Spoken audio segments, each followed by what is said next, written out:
Em nome de Jesus. Eu queria chamar o pastor César, que vai ministrar, vai nos abençoar com uma palavra sobrenatural. Amém?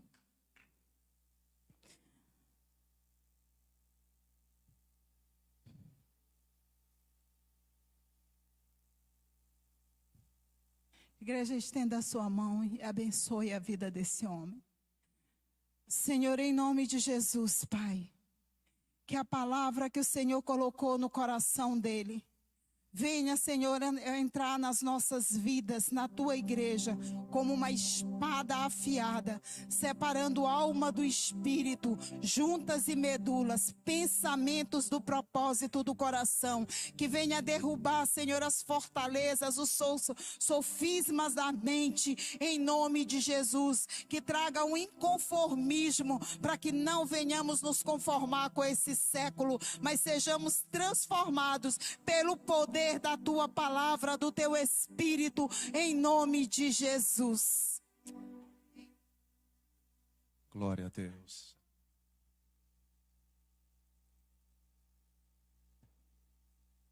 Bom dia a todos.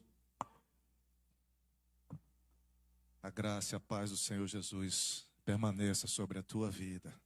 Você pode sentar nesse instante, debaixo dessa presença abençoada de Deus que está nesse lugar. Acho que faz uns 2 meses que a gente teve a oportunidade de estar aqui com os irmãos.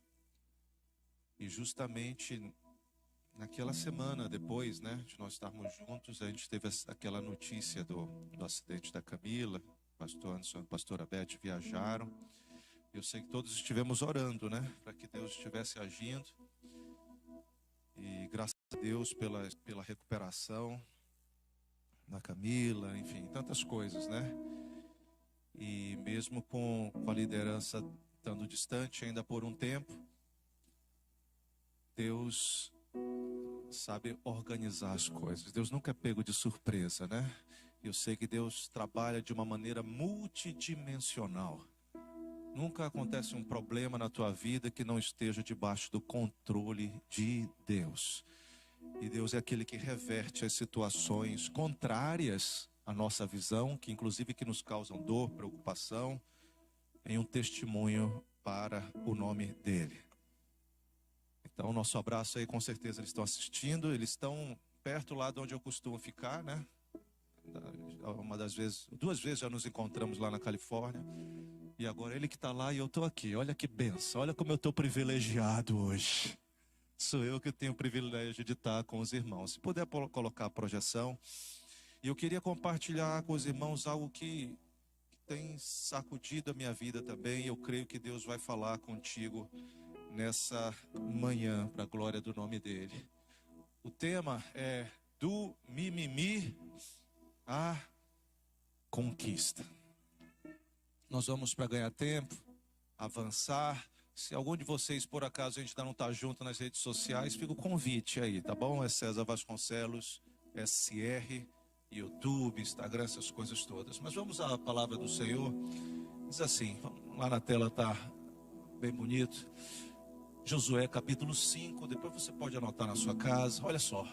Porque 40 anos andaram os filhos de Israel pelo deserto, até se acabar toda a gente dos homens de guerra que saíram do Egito, que não obedeceram à voz do Senhor, aos quais o Senhor tinha jurado que lhes não havia de deixar ver a terra que o Senhor, sob juramento, prometeu dar a seus pais, terra que mana leite e mel. Porém, em seu lugar, pôs a seus filhos, a estes Josué circuncidou, porquanto estavam incircuncisos, porque os não circuncidaram no caminho. Obrigado, meu irmão. Ainda Josué diz assim: então diz o Senhor a Josué, capítulo 6, olha, entreguei na tua mão Jericó, o seu rei e os seus valentes. Vós, pois, todos os homens de guerra, rodeareis a cidade, cercando-a uma vez, assim fareis por 6 dias. Você conhece bem essa realidade do que aconteceu ali com Josué. Mas primeiro eu queria falar um pouquinho sobre esse tema e essa palavra, né? Mimimi. Gente, a linguagem, a capacidade de falar, de conversar, é uma coisa única que nós, seres humanos, temos. Eu sei que muitos aqui conversam com o seu animal de estimação, com o seu cachorro e com o seu gato. Tem alguém que tem cachorro e conversa com ele, gato? Vocês que têm esse problema.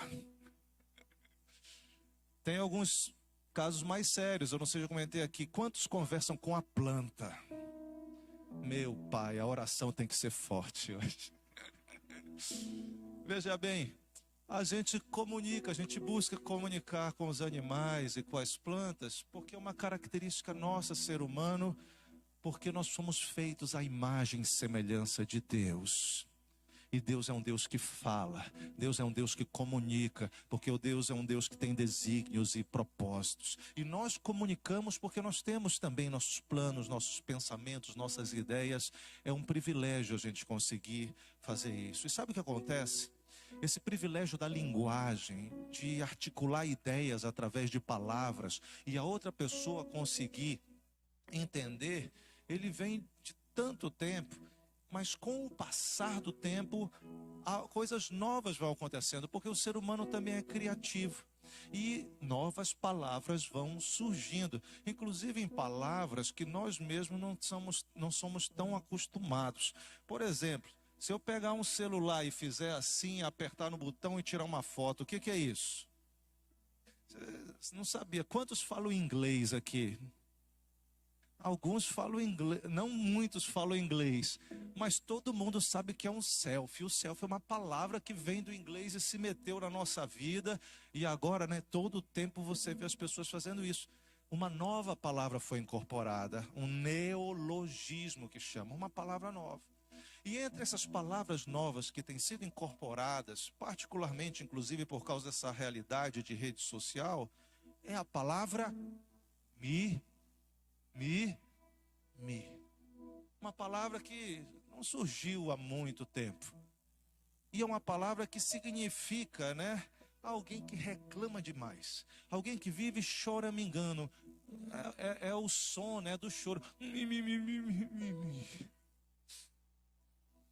Um neologismo, uma palavra nova e faz parte. Ah, o fulano é um mimimi. Aí vocês ficam com muito mimimi e assim por diante. Mas é isso, é reclamação, é choro, é gente que está sempre incomodada com alguma coisa.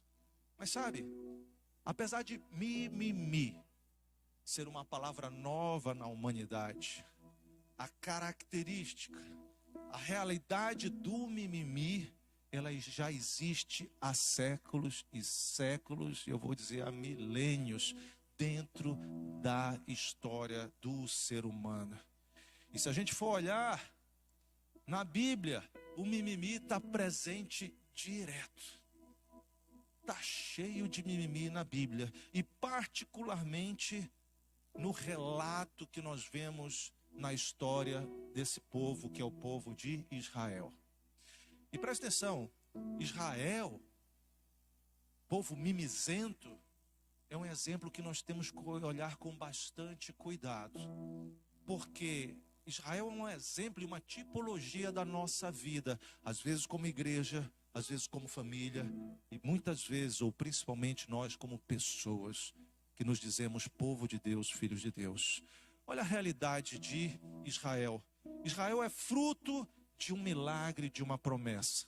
Quando você vê no capítulo 11 de Gênesis, que começa a ser apresentada a genealogia de Sem, um dos filhos de Noé, chega um momento que aquela genealogia, ela muda. Porque a genealogia sempre diz, o fulano gerou Beltrano, depois o Beltrano gerou Ciclano, e vai embora, nome de homens, homens que geram filhos, e esses filhos vão gerar novos homens, esse era o padrão.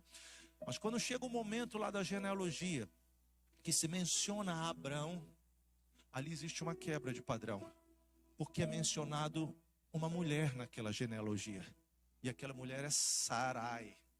Por que que é mencionado naquele momento aquela genealogia? Porque a Bíblia diz logo em seguida, Sarai era estéril. Havia uma impossibilidade naquela família de dar prosseguimento à genealogia. Aquela família era impossibilitada de produzir uma geração após eles. E é justamente onde há uma impossibilidade que o nosso Deus intervém para fazer milagres e se mostrar como Deus Todo-Poderoso. E o que Deus faz?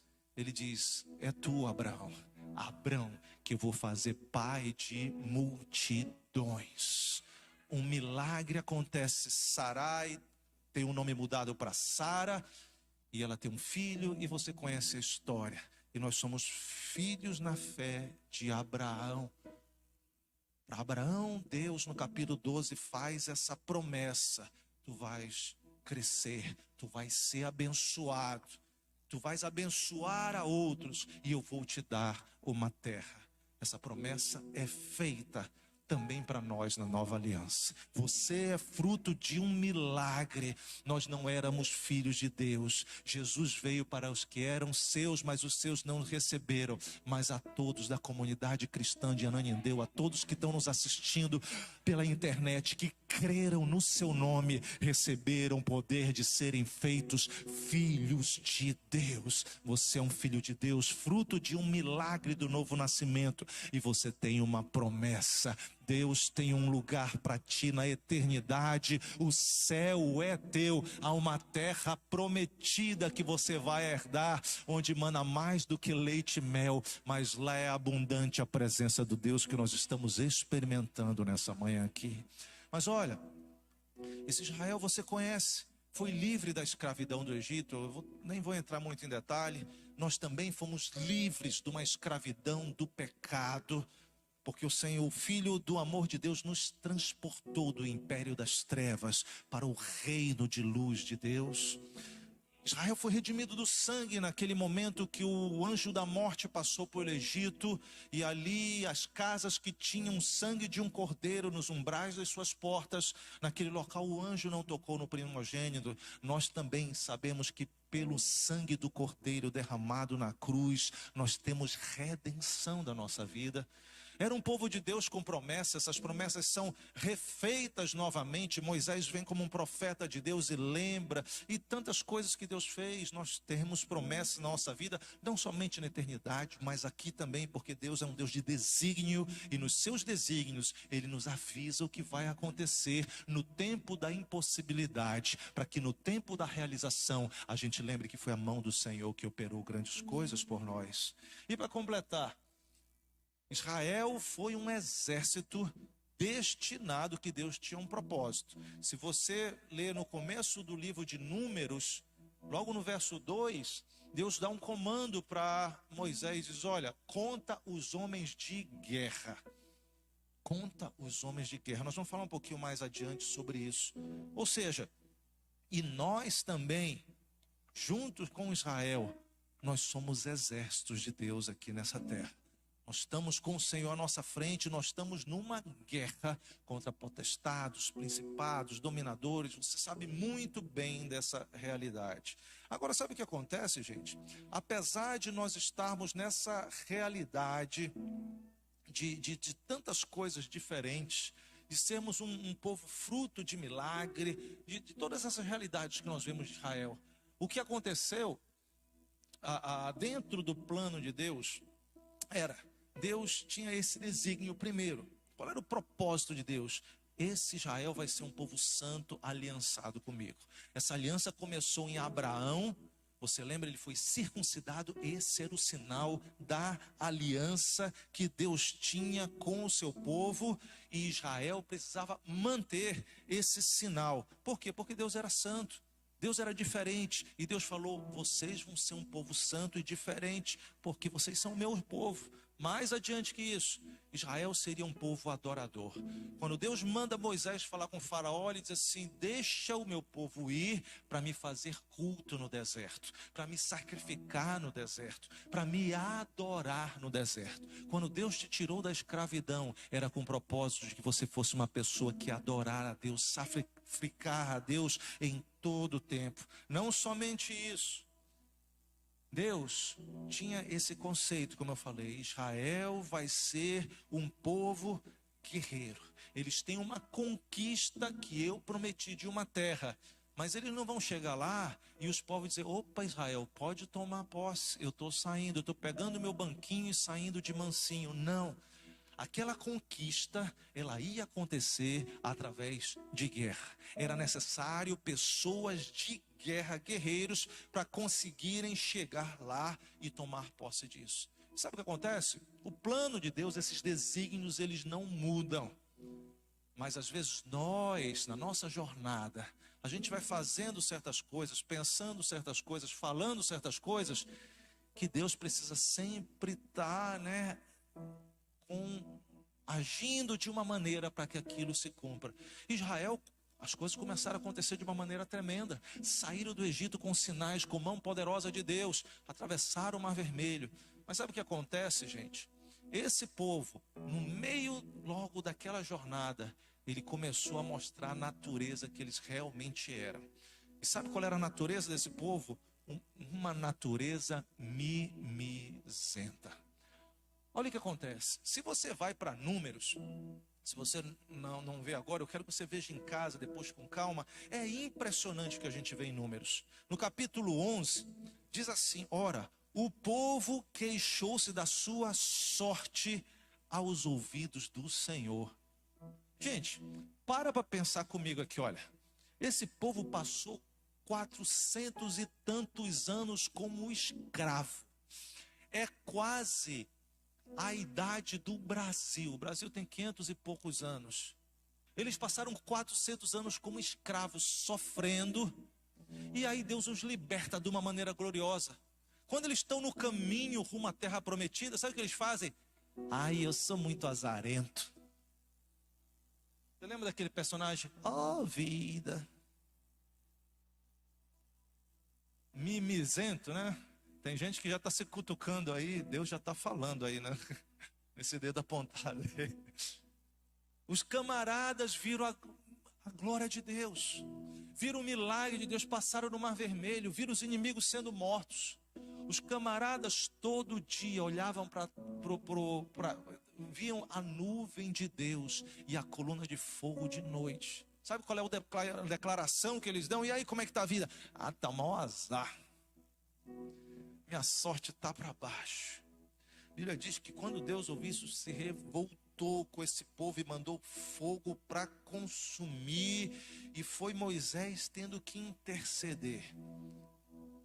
Quantas vezes a gente, como crente, a gente se esquece da nossa realidade. A gente acha que está passando por um momento de má sorte. Olha, gente, você está no melhor lugar de Ananindeua hoje. Fisicamente, olha esse auditório bonito. Olha essa pessoa linda e transformada do teu lado. Ar-condicionado, a gente está no clima europeu aqui, né? Antigamente você estava jogado na sarjeta, embriagado, drogado, com a família destruída. Querido, não reclama da sorte, não seja mimizento. Olha o que acontece, não somente isso. Esses camaradas tiveram a cara de pau de dizer que eles estavam com saudade do Egito. O verso 5 de Números diz assim: lembrando-nos dos peixes que no Egito comíamos de graça, dos pepinos, dos melões, dos alhos, das cebolas. Mas agora estamos definhando, só temos esse maná. Ô gente, o que acontecia no Egito com esse povo? Eles passavam um dia preparando massa para construir pirâmide para o faraó. Chicote, escravidão é terrível. Aí agora nesse momento diz assim, ai, que saudade daquele peixe do Egito. Que saudade do pepino do Egito. Querido, no Egito tem pepino, mas não é o pepino, né? Não é a leguminosa, é aquela bronca. Esse povo disse que tinha saudade da realidade antes. E se você vai ver lá no capítulo 16, repete a mesma história. Eles estão com esse mesmo discurso de dizer, ai, como naquela época a coisa era boa no Egito. Eles chegam ao ponto de dizer que eles assim, nós saímos de um local que manava leite e mel. povo mimizento. Vamos correr um pouquinho mais, olha. O povo tinha outra característica, eles tinham uma insubmissão à liderança. Eles reclamavam da liderança. Capítulo 12, você vê os irmãos de Moisés reclamam de Moisés. A Bíblia diz que Moisés casou com uma mulher etíope. Eles viram lá o que Moisés está fazendo com essa morena aí. E começaram, olha, a reclamar.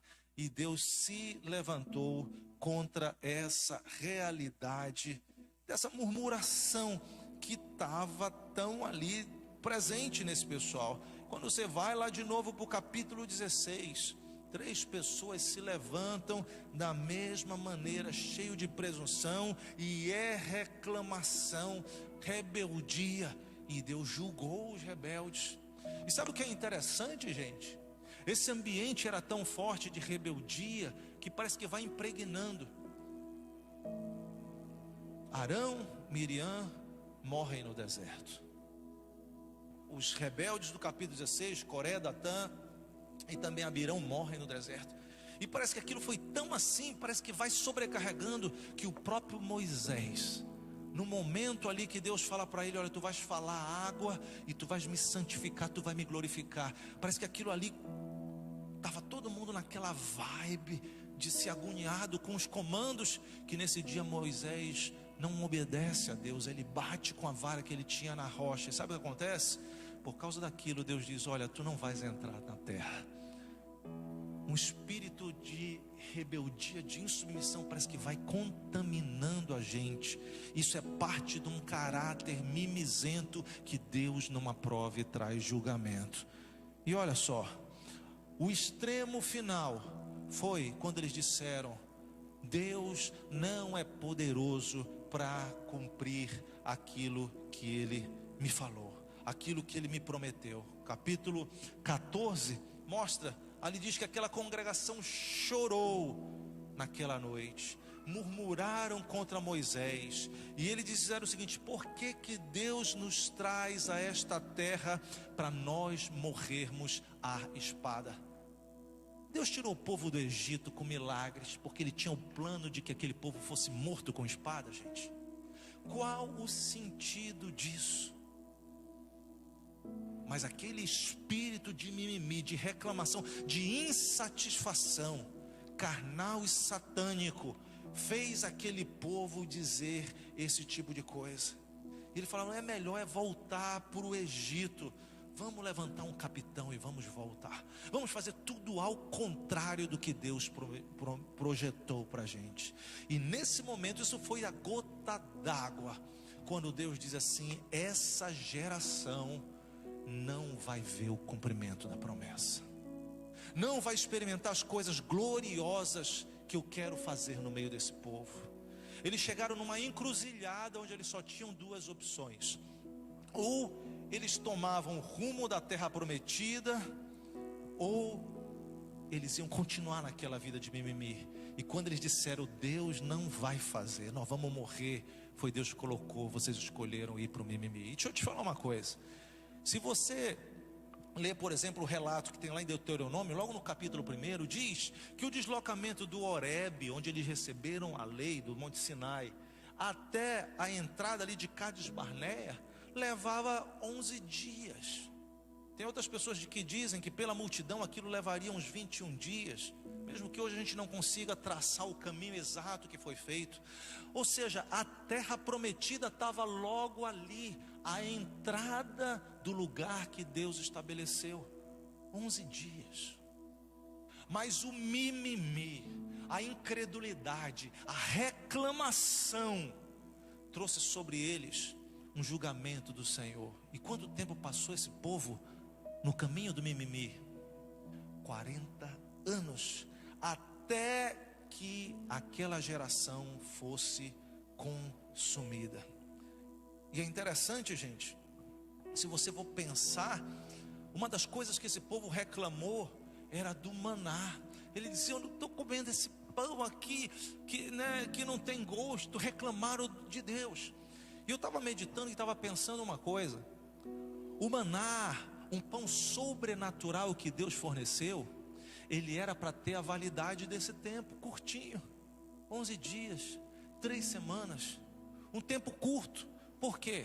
Anote bem, existem provisões sobrenaturais de Deus que são para um tempo de transição, até que a promessa se cumpra, até que você esteja numa posição que os planos de Deus se cumpram através da tua vida, e você esteja possuindo e agindo, produzindo na terra que Deus te prometeu, e você venha comer o fruto dessa terra. Existem milagres que Deus faz em alguns momentos, não é porque a gente vai ter que viver de milagre o tempo todo, mas é porque você ainda não está com a tua estrutura pronta para ser um homem e uma mulher que anda pela fé. Olha que coisa interessante. Eu me lembro quando eu era mais novo, uma vez passei por uma situação que eu digo: Deus fala comigo, abre a Bíblia e Deus falou. Talvez algum você já teve experiência disso. Aí na caixinha de promessa, olha a palavra de Deus, é isso mesmo, e Deus age. Sabe por quê? Porque naquele tempo você ainda estava na época do maná. Mas agora, 5 anos de crente, 10 anos de crente, 20 anos de crente, você vai dizer assim: ai, estão me chamando para pecar, deixa eu ver se Deus quer ou não quer. Quer que o anjo desça, nego? Quer que o anjo venha se revelar para dizer: não fareis isso? Você está entendendo isso, gente? Existem milagres, provisões que Deus nos dá durante um certo tempo, enquanto não estamos estruturados para sermos os canais de tomar posse da terra da promessa de Deus. Mas chega a hora que nós vamos estar preparados para possuir aquilo que Deus tem para a gente, e não podemos deixar que o espírito de murmuração, de reclamação, de mimimi, nos mantenha preso nessa dimensão pequena. Maná é uma bênção, um milagre, mas era para ser transitório, para a gente poder desfrutar as bênçãos, a comida gostosa da terra que mana leite e mel, essa terra que o Senhor tem prometido e preparado para a tua vida. Nós queremos tomar um caminho rápido ou um caminho longo e pesaroso?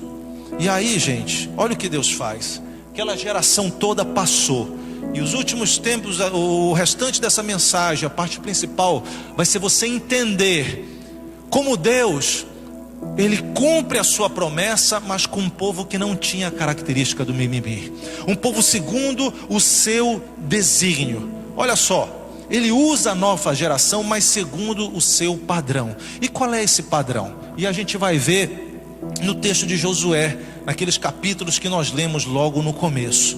Primeira coisa, esse povo ele precisa estar em aliança com Deus.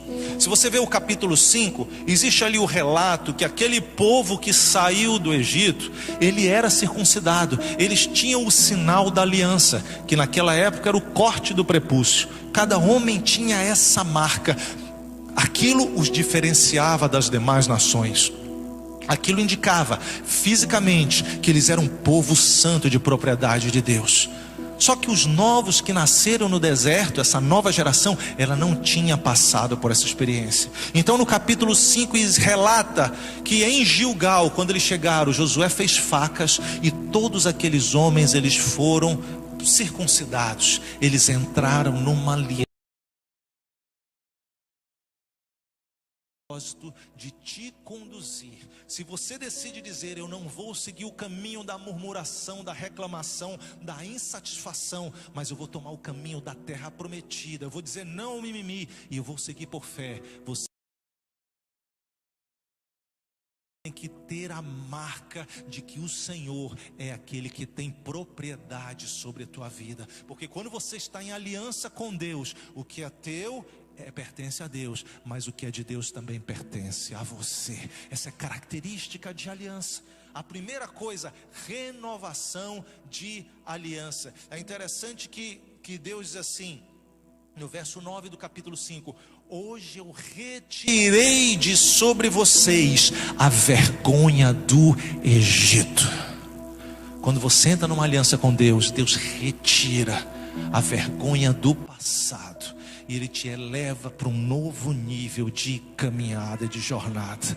Ande durante a semana, todo dia, sabe, dizendo, proclamando: eu tenho uma aliança com Deus. Eu fui retirada a vergonha do Egito. Hoje eu posso andar de cabeça erguida, não pelos meus motivos, não por causa de quem eu sou, do que eu faço, mas por causa da justiça de Deus operada na minha vida.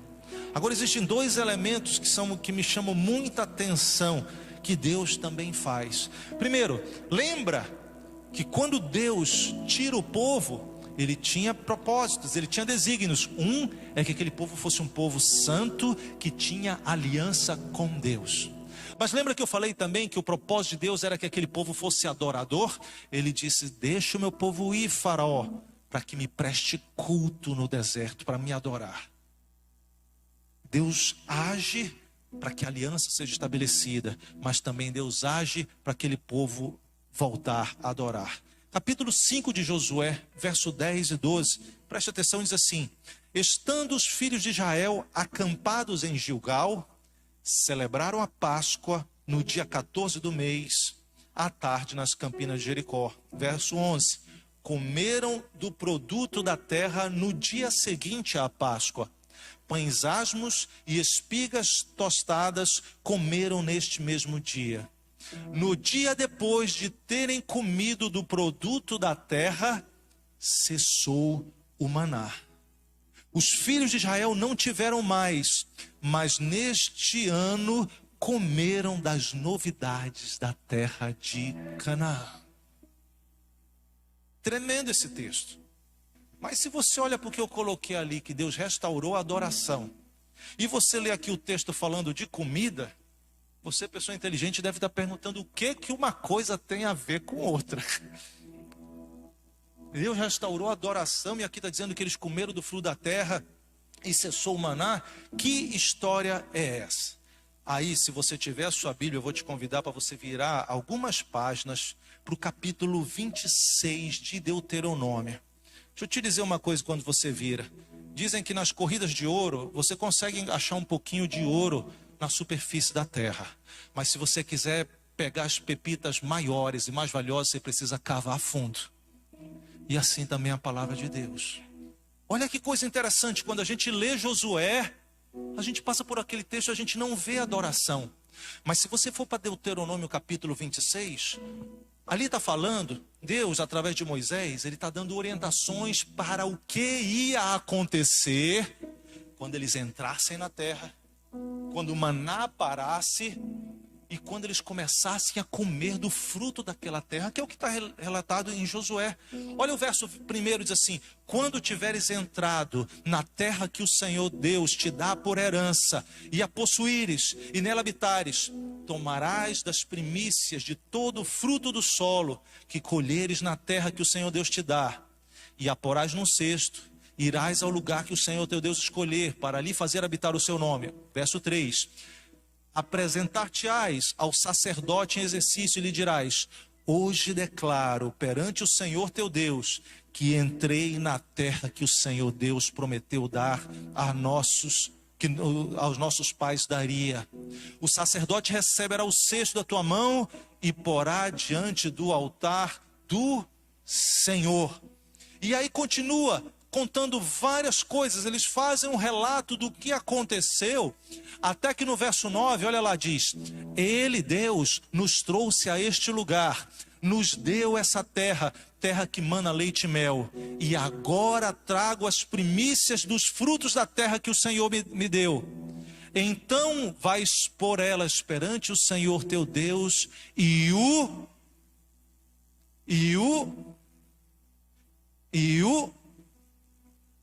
adorarás. Gente, presta atenção aqui, porque isso aqui é muito importante. Entenda como Deus trabalha.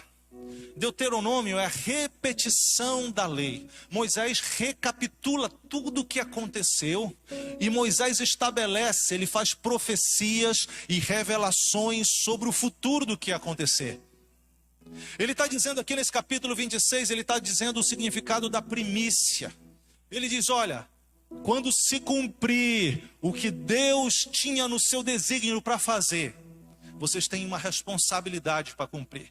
Quando vocês forem comer, a primeira vez que vocês forem provar, lembra, o maná vai acabar.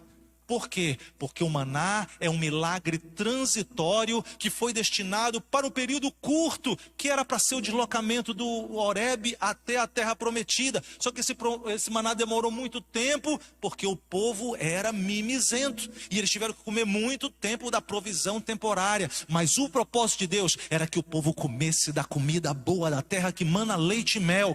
E aqui você vê, o maná parou. Eles iam começar a comer do fruto daquela terra. E Moisés já profetiza assim: ei, quando você for comer da bênção que Deus tem para ti, primeira coisa, separa uma primícia. Bota esse fruto num cesto e tu vais levar lá onde vocês estiverem, tu vais apresentar para o sacerdote. E você vai dizer: olha, Deus cumpriu a promessa, Deus é fiel. Deus fez, e por causa disso eu estou trazendo aqui. E olha lá, no verso 10 diz justamente, olha o que acontece: eu trago das primícias do fruto da terra que o Senhor me deu. Então está aqui as primícias, está aqui a minha oferta, o meu reconhecimento. E a sequência diz: e adorarás.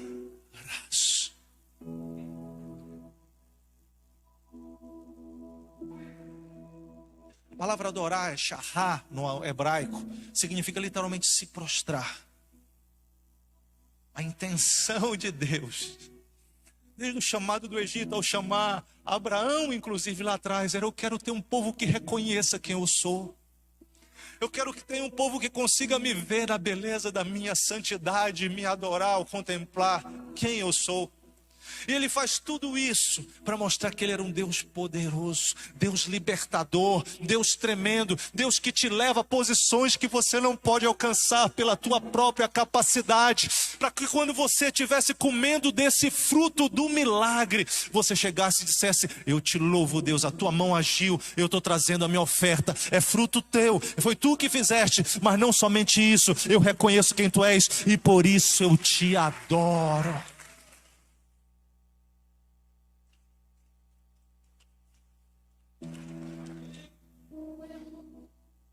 O que aconteceu em Josué, rapidamente relatado, está detalhado aqui nessa profecia de Moisés, é uma realidade para a nossa vida. Essa oferta de primícia que leva à adoração, esse ato, isso que está acontecendo aqui, ele tem alguns significados fundamentais para a nossa vida. Primeiro, é testemunho que Deus é fiel. Ele prometeu, ele cumpriu. Se ele promete para a tua vida, ele vai cumprir. É dizer: Deus está aqui. Falastes há tanto tempo atrás, para o meu pai Abraão lá atrás, e eu estou vendo a realização da promessa. Tu és fiel, Deus. Nenhuma das tuas palavras deixou de se cumprir. Não somente isso, essa oferta da primícia com a adoração, esse culto seguido de adoração, é uma prova de que nós somos abençoados. É uma prova de que nós recebemos algo de Deus e por isso nós estamos entregando ao Senhor. Eu confesso para vocês que eu não entendia tanto aquele texto: é melhor dar do que receber. Ah, gente, espera lá, eu gosto de receber. Se eu dou, eu fico com menos. Se eu recebo, eu fico com mais. A Bíblia diz, né? Sanguessuga tem 2 filhos, né? Dá. Salma que é sempre mais. Mas eu fui entender lá na Califórnia, um pastor pregando assim, tão simples. Eu disse: gente, melhor dar do que receber, porque se você dá, é porque Deus já te abençoou para você ter.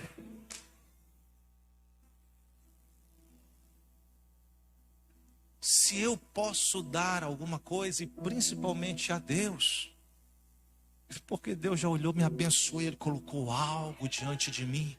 Deus, eu estou te trazendo a primícia, o principal, o melhor, porque isso é um testemunho de que tu já me abençoaste. É melhor dar do que receber. E Deus nos colocou na terra para sermos abençoadores de outras vidas também. Se você pode dar uma palavra a alguém, uma palavra de vida, um conselho, uma exortação, é porque Deus já te deu uma palavra, é porque Deus já gerou um caráter dentro de você, e você pode ser canal para isso. Se você pode dar um prato de comida a uma pessoa, é porque Ele já te deu, já te proveu recursos, de maneira que você possa dar a outra pessoa. Abraão, tu vais ser uma bênção, porque eu vou te abençoar. Meu irmão, minha irmã, você é abençoado por Deus, e é por isso que você pode dar. E outra coisa, gente, preste bem atenção. Nesse processo de receber e dar, Deus faz teste com a gente. Qual é a exortação? Se fores fiel sobre, eu vou te colocar. E tem mais, se nós formos infiéis nas coisas da terra, como é que nós vamos receber as coisas espirituais? Você lembra disso? Do texto bíblico? Se eu não consigo ser fiel até no meu culto a Deus, com a minha oferta, com dízimos, com outras coisas, o que eu quero receber de Deus, sinceramente? Porque dinheiro, gente, o rico tem, o pobre tem, diferente a quantidade. Moisés. A questão não é a quantidade de dinheiro, mas é a minha fidelidade. Como é que eu vou chegar no muito, se no pouco eu não sou fiel? E Deus estava querendo ensinar já isso. Olha, eu estou dando para vocês, eu abençoei, eu sou fiel, eu já dei vocês. E agora? O terceiro ponto é esse. A entrega da primícia junto com a adoração é a prova de que eu estou fazendo a minha parte da aliança também. Há uma parte a fazer. Há uma parte a fazer.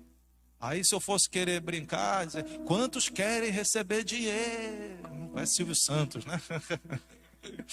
Aí todo mundo diz, então você tem que dar. Mas não precisa dizer isso, porque você é inteligente. E Deus está te dando discernimento hoje para entender como Deus trabalha. Última coisa, esse processo da primícia junto com a adoração, ela nos faz entender realmente quem é o motivo da nossa adoração. Porque quem dá é alguém que já tem e é capaz de abençoar. E Deus é maior do que todos. Deus tem tudo e Ele tem nos abençoado. E quando eu começo a reconhecer que Deus é o Todo-Poderoso, que Ele é a fonte de tudo, eu começo a olhar não para o que Ele me dá, mas para quem Ele é. E é justamente saber quem Ele é e reagir à divindade exclusiva que só pertence a Deus é o verdadeiro sentido da adoração. Porque a adoração é a resposta do homem que experimenta quem Deus é. Esse processo me leva a cumprir o propósito de Deus de adorar. Você está entendendo que mudança maravilhosa a nova geração experimentou? A velha geração era mimimi, reclamação, vida, ou sorte, maná ruim, sem gosto, saudade do pepino, esse líder é ruim, não sei o quê. A nova geração, olha, aliança renovada, bênção e adoração. E para completar, tem coisa interessante ainda para a gente ver. Deus usa essa nova geração como um exército para conquistar. E aí eu acho interessante uma coisa que me chamou muita atenção, eu queria que você acompanhasse comigo. Começo do livro de Números. O que acontece? Olha aqui a cronologia. O povo sai do Egito, se acampa ali perto do Sinai, Moisés recebe a lei, né? Depois o povo cai, eles ficam ali. E mesmo depois que eles recebem a segunda vez as tábuas, eles têm que preparar o tabernáculo. Eles precisavam estar prontos para cultuar a Deus, para começar a jornada que ia ser curta, nós já vimos. Nesse processo eles buscam os materiais para produzir o tabernáculo, constroem tabernáculos. Em Números, no capítulo 1, no verso 2, Deus dá um comando: façam um recenseamento de toda a congregação, segundo a casa dos seus pais. E no verso 3 diz assim: todos os maiores de 20 anos capazes de sair à guerra em Israel. Aquele povo que saiu do Egito, ele era um povo que Deus fala assim: olha, vocês vão sair para a guerra de Israel. E aí você para pensar um pouquinho, mas gente, pensa um pouquinho, aquele povo, qual era o preparo que eles tinham para a guerra? 400 anos depois de escravidão. Que capacidade tem um povo que tem uma herança de escravo? Como é que ele vai sair dali para ser guerreiro? Não tinha a menor condição. Mas Deus, para aquele povo, Ele diz: olha, vocês não têm preparo humano, mas a minha visão sobre vocês é que vocês estão prontos para ir para a guerra. A geração de escravo era uma geração que não tinha preparo, mas mesmo aquela geração, Deus disse: conta eles para estarem prontos para a guerra. Deus agiu mesmo com aquele povo. Você vê que eles venceram ali os amalequitas, né? Aquele negócio todo, quando Moisés levanta a mão para deixar claro que quem dava a vitória não era a capacidade bélica deles. E aí é interessante que quando passa essa geração, a geração mimimi, que não era capacitada para a guerra, que viu que Deus era poderoso, e eles tiveram medo de entrar para guerrear contra aqueles homens que nós já vimos, chega a nova geração, meninos criados no deserto. Gente, não existe centro de treinamento militar no deserto. Eles estavam para cima e para baixo. Não tinha curso online de propaganda nas redes sociais. Seja um guerreiro em 12 aulas, né? Basta você arrasta para cima. Não tinha isso. Eles estavam para cima e para baixo no deserto. Não eram preparados. Mas sabe o que acontece? Lá em Deuteronômio, quando Moisés vai falar para eles, para essa nova geração, é muito interessante no capítulo 9, nós vamos ler isso rápido antes de passar para Josué, para a gente terminar.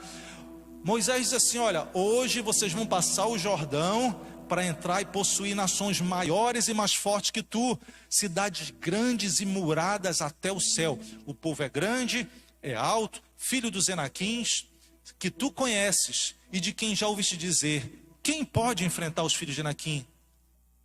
Sabe, porém, hoje, que é o Senhor teu Deus que passa diante de ti como um fogo consumidor. Ele os destruirás e os derrubará diante de ti. Tu cedo os expulsarás e os desfarás como o Senhor te prometeu. Você está entendendo que não era a força desse povo? Não era a capacidade deles. E aí o que acontece no capítulo 6 de Josué que a gente leu? Josué, depois daquele momento que nós vemos da adoração restaurada, no final do capítulo 5 ele diz que Josué viu um homem que tinha uma espada. E ele perguntou: tu és um dos nossos ou dos inimigos? Olha a resposta: venho como príncipe do exército do Senhor. Então Josué se prostrou sobre seu rosto em terra, o adorou e perguntou-lhe: que diz meu senhor ao seu servo? Respondeu o príncipe do exército do Senhor Josué: descalça as sandálias dos teus pés, pois o lugar em que estás é santo. E Josué fez assim. Entenda uma questão teológica aqui.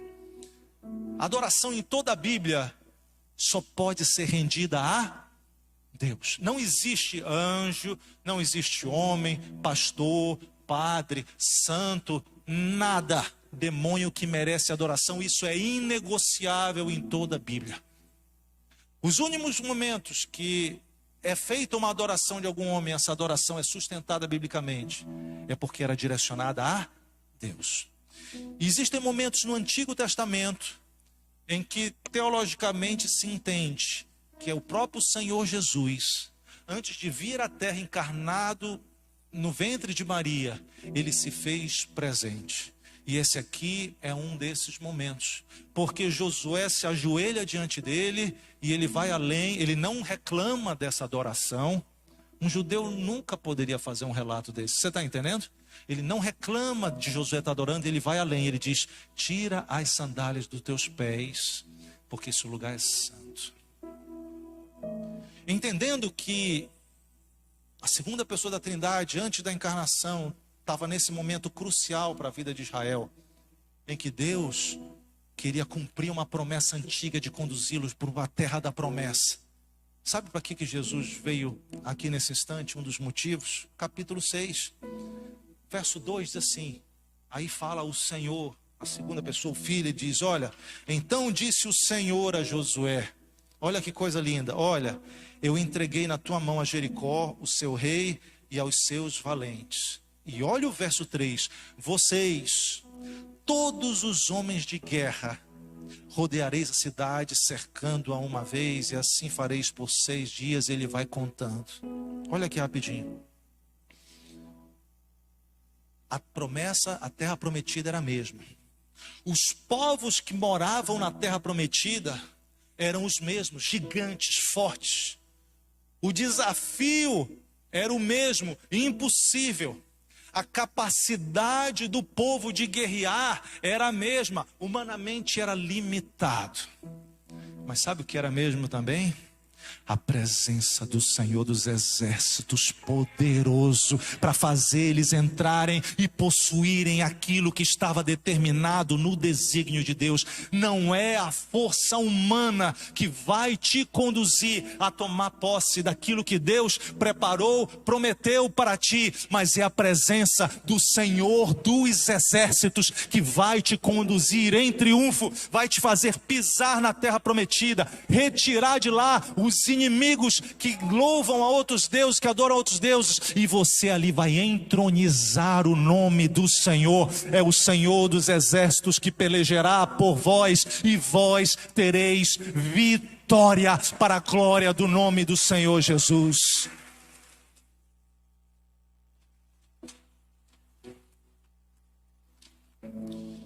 E a gente vai orar, irmãos. O pastor Abá me deu um tempinho, já está terminando.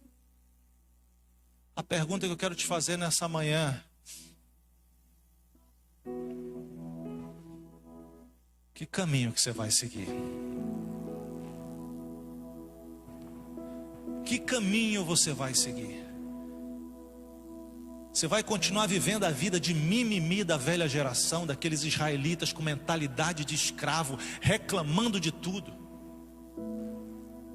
Chega na igreja, no meio do arraial, ai, o pepino era tão bom do Egito. Cara de escravo. O cabeça em outro lugar, não entende o que foi feito, e reclamando. Esse pastor quando vem aqui demora muito na pregação. Quero sair para assistir o jogo de futebol que está passando. Eu quero o açaí que está lá fora. Olha, Deus falou aí. Revelando a idolatria do açaí. Glória a Deus pelo açaí, né? Olha o privilégio que você tem. Que caminho você vai seguir? Vai tomar o rumo do mimimi, continuar com a mentalidade egípcia? Deixa eu te falar uma coisa: seguir no mimimi significa mais perda de tempo, significa mais sofrimento, significa mais frustração, significa que os teus líderes vão penar mais com você, mimizento, mimizenta. Significa que o próprio Deus vai continuar tendo ira contigo, e Deus vai te castigar. Eu sei que a gente vive no mundo pós-moderno, politicamente correto, tudinho, mas na igreja de Jesus já teve gente que morreu dando oferta. Lá em Atos, você sabe, Ananias e Safira. Quanto mais mimizento, o que Deus não pode fazer? Eu não quero que isso aconteça com a tua vida. Por isso eu estou pregando aqui hoje para você: sai do caminho do mimimi e vai para o caminho da fé no Senhor dos Exércitos. Entra na aliança, a marca da circuncisão. Vive uma vida de adoração, de louvor, da oferta das primícias e de se prostrar diante desse Deus. E por último, vive uma vida na fé para conquistar a terra que Deus te deu. Você vai chegar rápido na terra prometida. Eu não sei você, mas eu estou com vontade de pular na presença de Deus e dizer: eu quero ir no rumo da terra prometida. Eu quero deixar todo o espírito, todo o caráter de mimimi. Se você está nessa disposição, eu quero te convidar a ficar de pé nesse instante, porque nós vamos nos apresentar a Deus.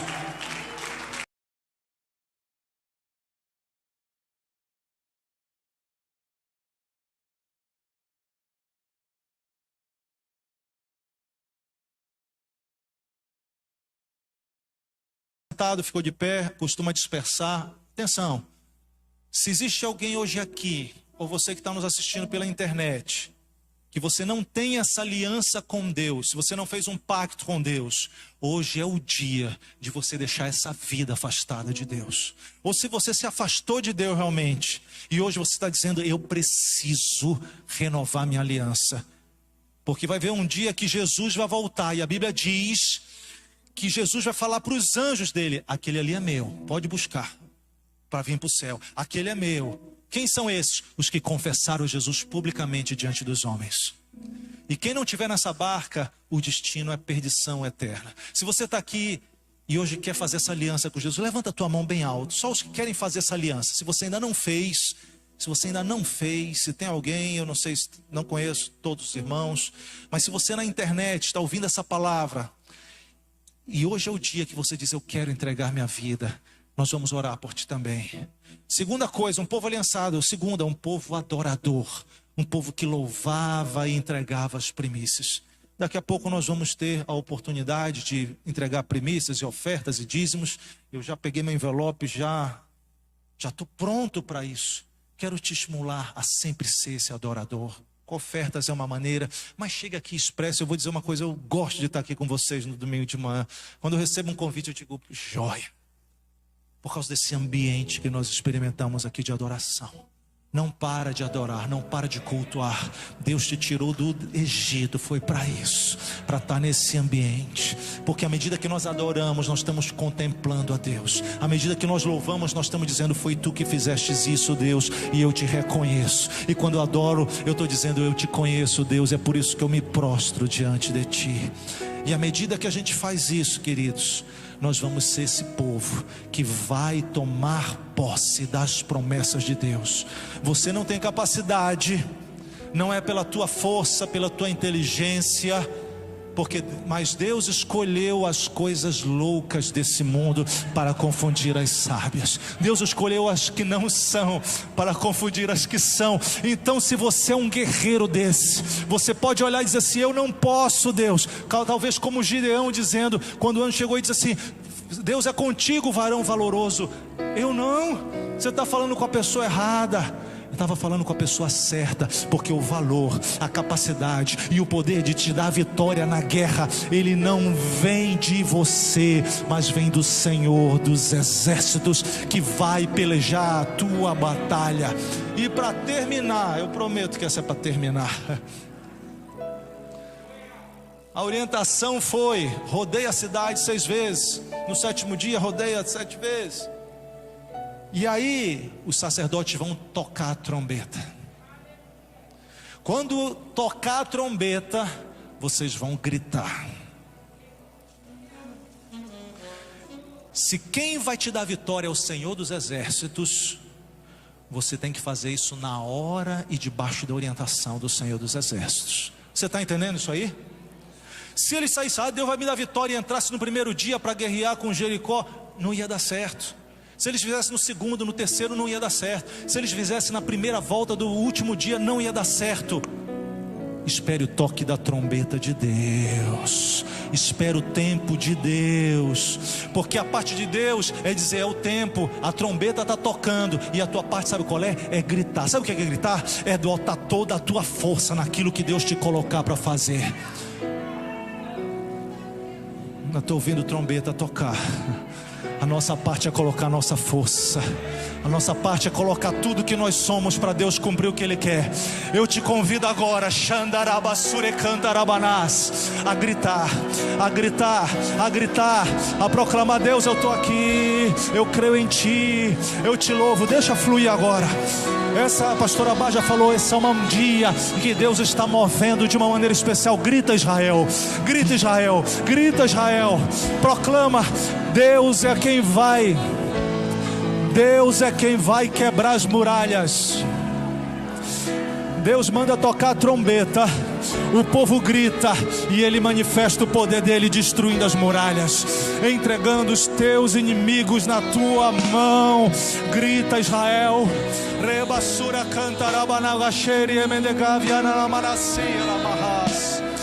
Grita, Israel, adora ao Senhor, adora ao Senhor. Posso enfrentar o que for, eu sei que lutas por mim. Teus planos não podem ser frustrados.